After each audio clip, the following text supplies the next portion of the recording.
I'm going to build a keyboard out of trash. I'm gonna have to pick that up again, aren't I? You know what really sucks? Trash. They're everywhere, on sidewalks, highways, and especially our oceans. The ocean's full of it. And today, you have a chance to help make a huge impact on the ocean. Nay, the world! Today, we're helping to announce Team Seas with a goal to remove over 30 freaking million pounds of trash from our oceans. In case you don't know what a pound of trash looks like, yeah, that's a lot of trash. Now imagine what 30 million of those looks like. But in order to do this, we need to raise $30 million. For every dollar a pound of trash is removed from the ocean. Just imagine, for $116, you can remove a penny's worth of trash from our oceans, but it would look a lot bigger than just me. It's time to show the world that we care about our oceans, and you can donate using the link down below. Now back to the keyboard. I'm going to start by grabbing a few of these items. These should be perfect for the keyboard I plan on building. I've already got a PCB, plate, and switches. These didn't come from the beach, unfortunately. I picked up a nice styrofoam container for the case. This is going to involve a lot of cutting. I should have been more careful with the X-Acto knife, and I'm glad no one got injured during this one. I did use a cutting board though, so the table's fully protected. The styrofoam container was sticky for some reason. There was still sand residue despite me hosing it off with water. The case is extremely flexible, and some might say bouncy, like the fancy stuff. It's durable with strong structural supports of duct tape and hot glue. Lots of hot glue, like 5 sticks worth to make everything stick together properly. Another really awesome feature is the screwless design. No screws visible at all. Just 2 rows of duct tape, and you know, it's sorta nice. But maybe I should have painted it, make it fancy, make it look aluminum even. This reminds me of doing crafts in elementary school with styrofoam plates and macaroni noodles. The keyboard's made through a screwless trash mount design, and it provides a nice supple bounce on each keystroke. And more duct tape, of course, to get the other side, and it still works.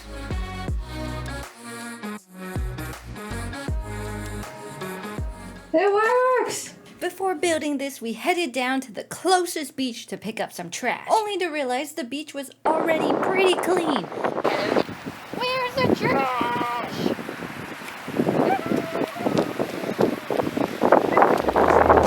But deep within the crevasses of rocks and buried in sand, there was still trash.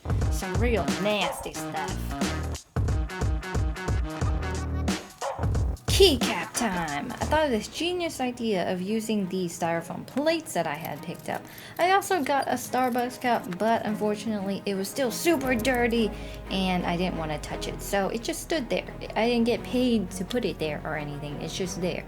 So I cut off a bunch of these keycaps in double quotations and hot glued all of them to the switches. I really thought they would fit on there perfectly, but in the end there was some interference with the hot glue beads and the switches, and some of the keys don't really pop back up properly unless you pull them up, but you know, that's by design. It's perfect, nothing wrong at all.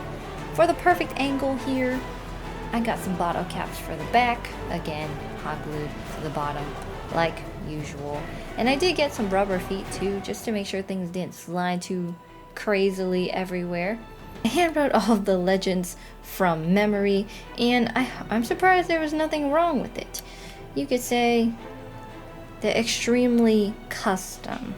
And I didn't like that they were all just white, so I decided to go for a very ocean-themed keycap set, if you know what I mean. Blue on blue on blue on white. Now, if only I thought about coloring them earlier, then I would have colored it before I wrote the legends down. But, you know, it still looks pretty good in the end. I call this GMK Styrofoam Ocean. The Styrofoam keycaps adds a touch of kringle to the sound profile. While the custom keycaps have slight interference with the switches, this is by design. The non-uniform design allows you to easily tell each key apart without looking at them. No more confusion for those who can't read letters. And the handwritten keycaps one might call artisan. And for the most distinguished enthusiasts out there, yes, there is RGB.